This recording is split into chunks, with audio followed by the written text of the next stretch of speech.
Les premières lueurs de l'aube peignaient le champ de bataille de nuances de gris. Le ciel, teinté de rose et d'orange, semblait offrir un contraste cruel à la scène de désolation en dessous. Les ombres des arbres et des collines s'étiraient, comme pour envelopper les âmes perdues dans une étreinte silencieuse. La fumée persistait, linceul sur le carnage. Elle s'élevait lentement, formant des volutes fantomatiques qui dansaient au gré du vent. Chaque bouffée de fumée semblait raconter une histoire de bravoure et de désespoir, de vie et de mort. Le silence, lourd et absolu, avait remplacé la symphonie de l'acier heurtant l'acier et des cris désespérés. Ce silence n'était pas seulement l'absence de bruit, mais une présence en soi, une force palpable qui pesait sur les survivants. La victoire, cette fois, avait un goût de cendre dans la bouche. Les guerriers, habituellement fiers et triomphants, semblaient écrasés par le poids de ce qu'ils avaient perdu. Leurs visages étaient marqués par la fatigue et la tristesse.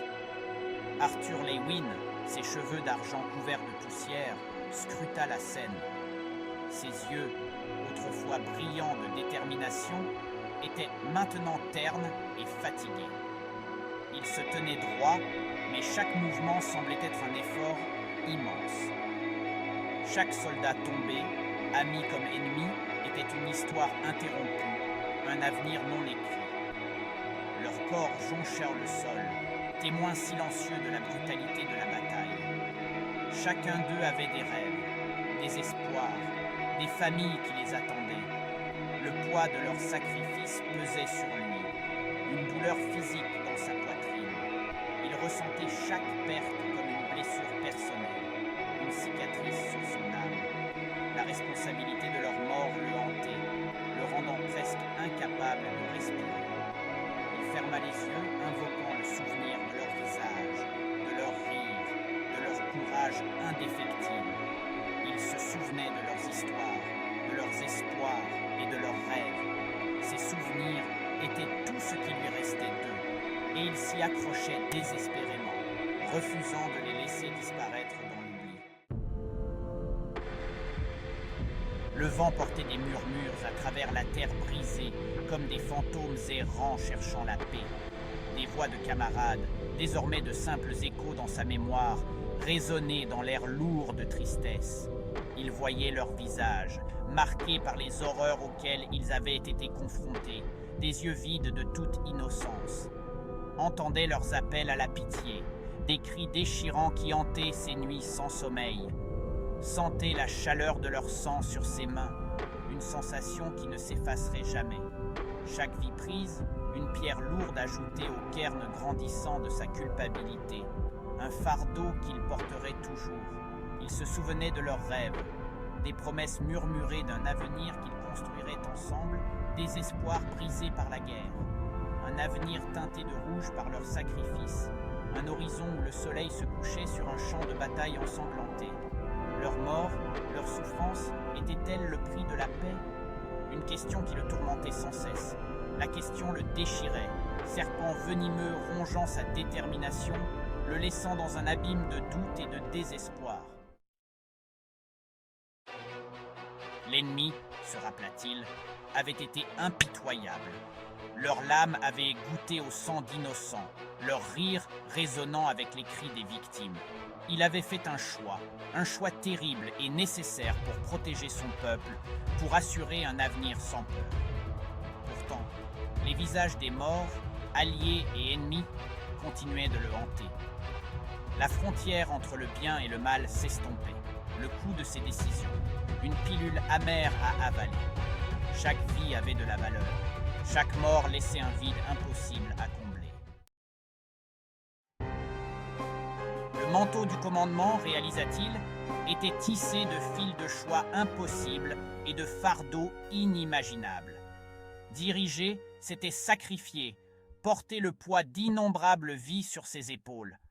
La responsabilité, immense et impitoyable, menaçait de l'écraser. Il était leur bouclier, leur phare d'espoir dans les ténèbres qui s'abattaient, faiblir, céder sous la pression, reviendraient à trahir leur confiance, leur sacrifice. Ils porteraient le poids, endosseraient la douleur et les conduiraient vers une aube plus lumineuse. Chapitre 5.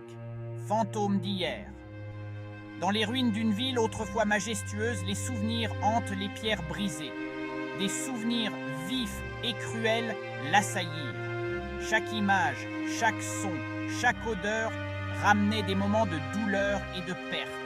Les visages de ceux qu'il n'avait pas réussi à sauver, des amis, des frères d'armes, des âmes courageuses tombées au combat, leurs supplications résonnant dans le silence de ses pensées.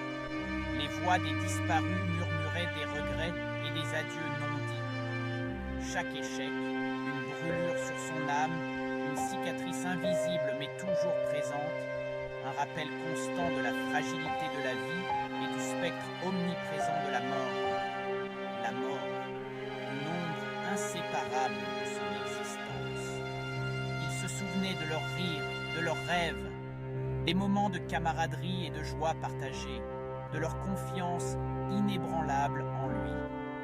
Une confiance qui semblait inébranlable, même dans les moments les plus sombres. Une confiance qui alimentait sa résolution, sa volonté de continuer à se battre, malgré les pertes et les douleurs, sa détermination à honorer leur mémoire en forgeant un avenir digne de leur sacrifice. Ils juraient de ne jamais oublier. Ils ne seraient pas oubliés. Leurs noms gravés dans la pierre, leurs histoires racontées pour les générations futures, leur mort ne serait pas vaine. Chaque tombe, un témoignage de leur bravoure, un rappel de la promesse qu'il avait faite. Chapitre 6. Le prix du commandement. Le véritable coup de la guerre, comprit-il, s'étendait bien au-delà du champ de bataille. Il était gravé sur les visages des familles endeuillées, se reflétait dans les yeux des enfants orphelins, se ressentait dans le silence désolé des foyers laissés vides. Il avait vu le tribut que cela avait coûté à ceux qu'il aimait, la peur qui rongeait leur cœur, les larmes silencieuses qu'ils versaient au cœur de la nuit. Leur douleur alimentait sa détermination, leur amour indéfectible, son ancre dans la tempête. Chapitre 7. Cicatrice sur l'âme. Le champ de bataille laissait sa marque non seulement sur la terre, mais aussi sur les âmes de ceux qui combattaient. Des blessures invisibles, profondes et purulentes, menaçaient de les consumer de l'intérieur. Les horreurs dont ils avaient été témoins, les vies prises, la menace constante de la mort laissaient une tache indélébile. Ils le voyaient dans leurs yeux, le regard hanté de ceux qui avaient regardé dans l'abîme et y avaient vu leur reflet. La camaraderie, les expériences partagées forgeaient un lien indéfectible, une bouée de sauvetage face au désespoir. Malgré les horreurs, les pertes, le poids écrasant de la responsabilité, une lueur d'espoir subsistait. Il la voyait dans les yeux de ses camarades, la détermination inébranlable à se battre pour un lendemain meilleur, à honorer les sacrifices des disparus. Il ne combattait ni pour la gloire ni pour la conquête, mais pour l'espoir d'un monde libéré de l'ombre de la guerre. Un monde où les enfants pourraient rire sans crainte, où les familles ne seraient pas déchirées, où la paix régnerait en maître. Il savait que la route serait longue et ardue, pavée de défis inimaginables et de pertes déchirantes. Les cicatrices de la guerre, tant physiques qu'émotionnelles, resteraient à jamais, un rappel constant du prix de la paix. Pourtant, il ne faiblirait pas. Il porterait le poids de ses responsabilités, garderait le souvenir des disparus dans son cœur et lutterait sans relâche pour un avenir où leur sacrifice ne serait pas vain. Le commandement, comprenait-il maintenant, n'était pas une question de pouvoir ou de gloire. Il s'agissait de servir, de se sacrifier, de porter les fardeaux que les autres ne pouvaient pas supporter. Il s'agissait de diriger avec compassion, avec empathie, avec un engagement indéfectible envers le bien-être de ceux qui lui étaient confiés. Il jura de diriger avec sagesse et courage, de rechercher la paix chaque fois que possible, mais de ne jamais reculer devant les combats nécessaires. Il serait leur bouclier, leur protecteur, leur lumière dans les heures les plus sombres.